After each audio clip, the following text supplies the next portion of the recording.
আজকে আমরা দেখব 3D টেকনিকে লং লাস্টিং মেকআপ বেস আমরা কি করে করব, যেটা খুবই ন্যাচারাল হয় আর একদম দেখতে অনেক সুন্দর লাগে এই মেকআপ বেসটা।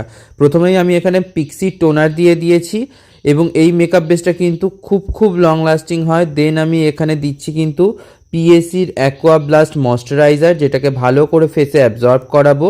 দেন আমি এখানে এলফের পুট্টি প্রাইমার ব্যবহার করছি, যেটা ফেসটাকে খুব সুন্দর ব্লার করে এবং আমি ড্যাব ড্যাব করে প্রাইমারটা অ্যাপ্লাই করছি যাতে পোর্সগুলোতে ভালোভাবে প্রাইমারটা ঢুকে যায়।